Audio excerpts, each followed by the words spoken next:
Music City was really about one thing for us. It was overcoming adversity.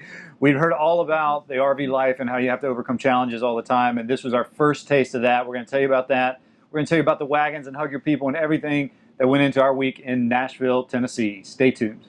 Right now, we were going to leave today, and our awning got stuck, and we can't pull it in anymore, so we decided to call a guy to fix it, and it is right here.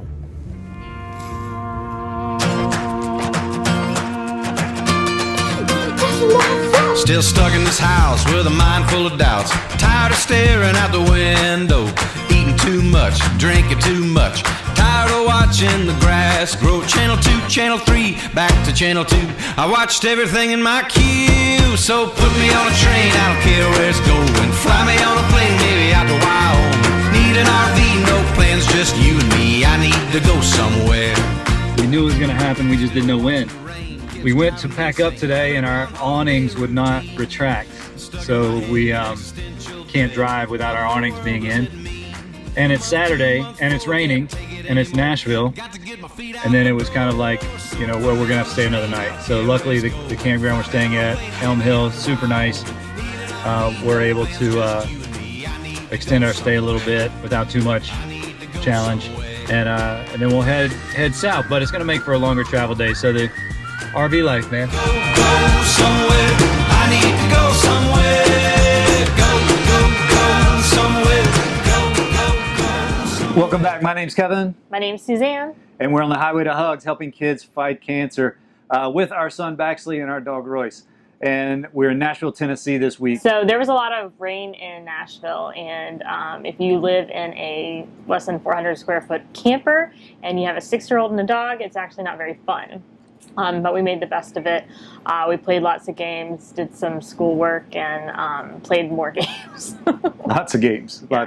So we've been doing this long enough now. We're you know, a little more veteran, a little more seasoned. I won't say veteran. We're seasoned a little more. So when we come up to a campsite, you know, we're not really intimidated by back-end sites or pull-through sites. But in Nashville, we had booked a pull-through site.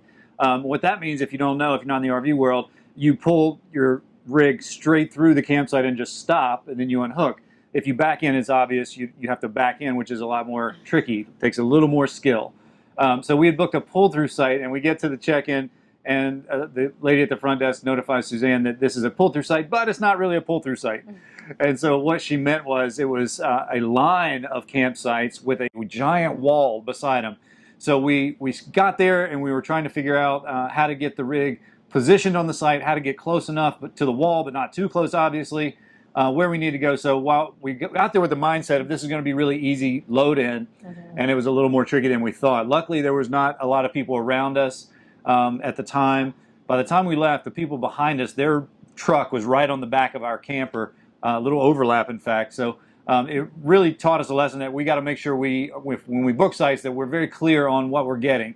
It doesn't matter to us really if it's pull through or back in at this point, but we want to make sure that we're clear on what we're getting so that our mind as we're coming into the site is correct. So that was, outside of the weather, that was probably the first thing that really hit us of like, oh, bummer.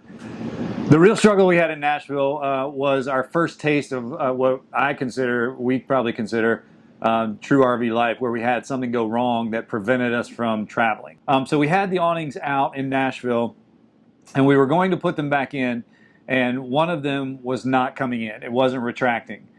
Big problem. So obviously we've got, this was the big awning, so it's about 19 feet long, and it goes out probably 10 or 12 feet from the rig. So you can't drive if it's stuck in the out position. So we had it out. We tried everything we knew. I got up on the roof. We were reading manuals, YouTubing. We were in Facebook groups. We did everything we could, and finally we were like, all right, we need someone to come out and look at it. Finally we got a tractor trailer repair guy to come out with his truck and take a look at it. To no avail. Couldn't do it. So we went to the office there at Elmwood RV Park, and they suggested a gentleman, and he came out on Sunday. We didn't think he was going to show up because we've had a lot of experience with mobile RV folks just not showing up, saying, yes, I'll be there at 3, and then they just don't show up. That's happened how many times? Yeah, a lot. A lot. More than like 6. Yeah, more than 6. So we were fully expecting him not to show up at all. So we were supposed to leave on Saturday. So luckily they had a campsite available on Saturday night, the same one. So we stayed. They moved some people around because we couldn't move our rig at all. So we stayed in that campsite on Saturday. This gentleman came out on Sunday and he helped us manually push the awning in and wire it shut, and then I zip tied it shut so that we could travel. So we were supposed to be headed down to Florida on Saturday. We ended up getting out on Sunday, and the awning was broken. It was a motor. At that point, we thought it was the motor. We were pretty sure. And so we did get it pushed in, but it still didn't work. So we still don't have an awning. We're just able to travel with it now. So that was kind of our first taste of like, what do we do? A lot of moving parts, moving reservations, canceling reservations, changing our travel plans, staying an extra night. Like it was like the domino effect of us really getting a taste of go with the flow. I think we handled it pretty well. Yeah, I mean, I think we're kind of used to rolling with the punches. That's what cancer treatment's like. Yeah, it really Plans is. change. Plans change. Yeah, it really was. But so we did have to move some reservations around for there, and we traveled. We did our longest 2 days. After that, we did 350 miles each day, 2 days in a row. We discovered that's not for us. Which is good. I mean, we're new to RVing, so we had to figure out, is that a pace that's feasible, or is that something that we don't want to do? We figured out that we don't want to do that again. Didn't like it. Didn't want to do it. It hurt. Well, I don't mind it because I just kind of sit in the back, but yeah, well, it's a lot more for you. It's tough to drive, but it's also tough on Baxley and Royce, to stay in the car that long, because 350 miles is probably 7 hours, 8 hours, all said and done. We stop a lot. So we stop. Slow. Yeah. So and you drive slow. So that kind of distance on the two little boys, the two kids, is kind of tough, And then I could feel it after day 2 of driving the rig, 700 miles. I could definitely feel it. So we learned that's not what we like. But the good news is we did get on the road. How did your tooth fall out? I was riding a Kentucky blanket, and then it was karate chop. Watching the grass grow. Channel 2, Channel 3, back to Channel 2. I watched everything in my queue. So put me on a train, I don't care where it's going. Fly me on a plane, maybe out to Wyoming. Need an RV, no plans, just you and me. I need to go somewhere. Still watching the rain, kids driving me insane. Another Groundhog Day routine. Stuck in my head, existential dread. What in the world does it mean? Month 2, month 4, can't take it anymore. I got to get my feet out the door. So put me on a train, I don't care where it's going. Fly me on a plane, maybe out to Wyoming. Need an RV, no plans, just you and me. I need to go somewhere. I need to go somewhere. So we gave away our 140th wagon, which is really cool. We gave it to a little girl, a little 13-month-old little girl named Loveland. She has really rare tumors on her spine and in her brain. And she actually was recently diagnosed, being treated at Monroe's hospital, Children's Hospital in Nashville, Tennessee. We connected with them through Facebook, and she has an older sister, Penelope. It was a little bit different shopping for her this time. She's 13 months old, so she doesn't really understand. But she's got an older sister that knows everything that's going on. Her entire world flipped upside down. So we shopped a little bit differently for this wagon. Usually we give more toys to the cancer child just because they go through so much, and not as much for the siblings. We always make sure to include the siblings, but the focus is definitely the cancer child. In this case, we kind of went a little wild for our older sister because I'm sure that she's majorly affected by it. So we got her, a princess gown and a tiara and pretty shoes and stuff like that. And we met Mom at the hospital. They were staying for weeks on end. So one of the things we try to do when we deliver wagons is not to intrude, not to inconvenience the families that we're working with. And so this was a case where we really need to get in quickly, drop off the wagon, and let the family get back to treatment.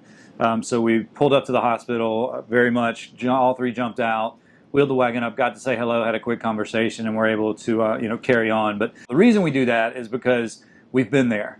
Mm-hmm. And the last thing you need is to be pulled away from your child at a crucial moment. Things can change very quickly.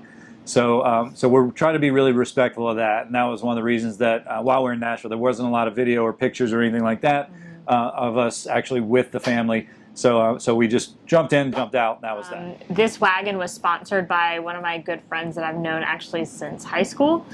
She lives in Nashville. Her and her husband and his family actually own Nicoletto's. It's an Italian restaurant that has they've got 2 locations. One is right across the street from the Children's Hospital. They have amazing food. It's homemade pasta. It's really good.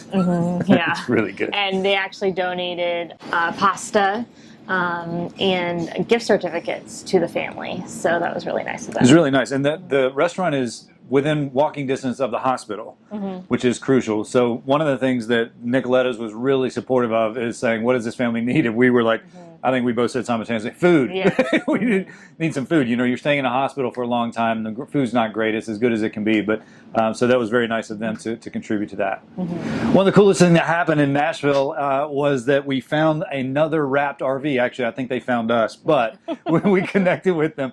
And so it's really funny when we pull into a campground.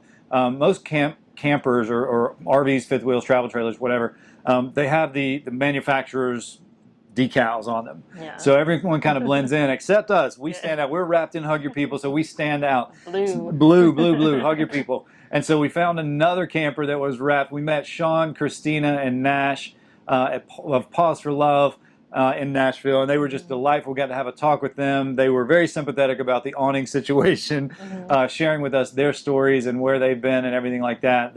They really help promote and advocate for therapy dogs and therapy animals. Their dog Nash was just the best. He was the opposite of our little guy Royce as far as very well behaved. Very well behaved. Him not so much. Very calm, and Royce just wanted to play. But wonderful group. Please go over and check out their YouTube channel. Subscribe to their YouTube channel. Follow them on all the social media outlets, Instagram especially, and really support them because they're just wonderful people. Sean, Christina, we hope we'll see you really soon. And Nash, we're coming for you. Play date coming up, buddy. Grass, grow channel 2, channel 3, back to channel 2. I watched everything in my So this is a new section of us for talking about things because we haven't felt comfortable, or at least I haven't felt comfortable talking about camping since we started. But now we've got about 3,000 miles under our belt. We're about 12, 13 campgrounds in. I feel like we can talk about camping now. Now, first we have to clarify camping. Glamping. It's very much glamping. AC, water, Yeah. electricity. So we're going to do a rig tour probably at our next stop, but once we clean and get it rig tour ready. But one of the things that we have, so I'll just share with you some of the things that we made sure to put in our rig. One, we have a full-size refrigerator. We have a convection microwave oven. We have a gas oven, a 3-burner gas stove. We have a washer dryer. We have internet, obviously. We have 2 TVs plus computers. So we have a fireplace. It's an electric fireplace, but it does put out, you can turn the heat on it. It's really cool. So when we say camping, don't have in your mind that we're out, cooking over open fire or rolling out the sleeping bag. We are not primitive campers at all. This is our house. This is our home. So when we talk about camping, that's what we're talking about. One of the things, we've talked about the awning breaking and coming into those challenges. We've had a few minor things come about, nothing major, but most of that was because we just didn't know what we were doing. Remember the pendant lights? Yeah, we joined a Facebook group to find out how to turn out lights. Yeah. And they told us. And we're still, and that's a great Facebook group. In fact, we're still members in that and active in it. And so we couldn't get the pendant lights to turn off. So I was unscrewing the light bulbs every night. And then finally we got on a Facebook group and they could direct us to the right switch because there's a lot of switches in here. So that was one. Second, the time I locked us in the RV after changing the lock. That was funny. That was not funny. It was the opposite of funny. She laughed. But we were changing the lock out to a keyless entry so that we didn't have to take the keys to the pool and the keys on the bike and all that stuff. So when I did that, I set it all up and got inside and closed and was so proud of my work. And then we were locked in the camper and had to call the front desk to come help us. Rangers, they came. The Rangers came and helped us. So we do have stories like that. But now we're about 3,000 miles in. So I think my big takeaway from, I'm the designated driver for the rig. What I can say is after 3,000 miles, while I wouldn't call us pros, I think we do have a little bit of leeway now to talk about camping and what RV life is like. the biggest challenge for me from where I sit, I'll let Sue chime in with hers. The biggest challenge for me was there is so much to consider and so much that you can worry about, and trying to stay ahead of anything that might go wrong. So that sometimes you just got to let things go, let things go. Could I learn everything there is to know about RV plumbing? Yes. Should I learn it before it's a problem? I don't know, maybe a little bit, but it's a lot. So no, we're not gonna worry with that just yet. We have a new rig, and so we're not gonna worry with that. So the amount of things that you need to know as far as driving it, brakes, tire pressure, the roof, the slides, the awnings, everything that you need to know, plumbing, heating, AC, electric, everything like that. There's just so much for someone who's never done it before to come into it. So my advice is, if you've never done it before, again, we're probably one chapter ahead of you who's never done it before. But if you've never done it before, just go and figure it out, and be okay with things going wrong, and be okay with being locked in the camper for an hour while people try to come help you, and be okay with the power going out once in a while, and all that. And what about you? What would you say at this stage, advice to the newbie? Well, we're newbies, but the newbie-er. Well, the pro and the con to me are both kind of the same thing. It's that you're at a new place. We're at new places so often. We travel about once a week. So, for me, I've got to do laundry, and some places they might have one washer, one dryer. Some places, like where we are now, they've got like 15, 20. And just kind of learning where everything is. Every place has different rules, and so what you think applies to one. We had mail sent here, and when we checked in, it said, "Oh, you can't have your mail sent here." And I was like, "Oh, okay, that's new." With the other 10 other places that we've checked into, so. But it's also really cool to have, the change of scenery once a week. We get a little bit of everything. We get warm weather, cold weather. I can't wait for mountains. Yeah. And drinking coffee outside, because right now it's just really hot, so it's a sweaty cup of coffee. I won't tell you where we are, but you might be able to see the ocean behind us. You'll have to watch the next video to find out where we are now. But, we'll delete on our videos. Yeah, but the ocean is right behind us, and so it's very warm where we are. Very, very warm. So drinking coffee is an inside activity. Yeah. But she's right. Drink wine outside, though. Yeah, that is it. We will be talking more about camping as we move forward, because at the end of this first cycle, meaning between now and Thanksgiving, we will have almost 4,000 miles of travel and about 16 campgrounds under our belt. So I think that gives us a little bit of experience to say, hey, here's what you need to know as a beginner, or as someone who's starting out, or even as someone who's going long-term into the RV life. So we will be sharing more of our stories and things in the RV world. So thanks for joining us on our Nashville leg. We're calling it the overcoming adversity part of the trip, where we got our first taste of overcoming a challenge. Thanks for joining us. We're headed to Tampa, Florida for 3 weeks for a lot of reasons. One, we're going to see some really good friends of ours and old neighbors. I've got to speak at an event down there with some great women entrepreneurs, and we're going to kick back and relax a little bit and go on. And I think we've got some epic adventures in store for Tampa, and I can't wait for you to see those. So stay with us. Don't forget to hit subscribe and hit that bell for notifications. Also, check out our friends Pause for Love, Christina and Sean and Nash out there doing great work. We really appreciate you guys. Hope we'll see you soon. Always go to our website, hugyourpeople.org, to donate a wagon for a child fighting cancer. That's the big mission we're out here doing. But without further ado, until next time, we'll see you in Tampa, Florida here in a couple weeks. Yep. I'm Kevin. I'm Suzanne. That's Bax, and this is Royce. Roycey Boy. We'll see you next time on the Highway to Hugs. You and me, I need to go somewhere. Still watching the rain, kids driving me insane. Another Groundhog Day routine stuck in my head, existential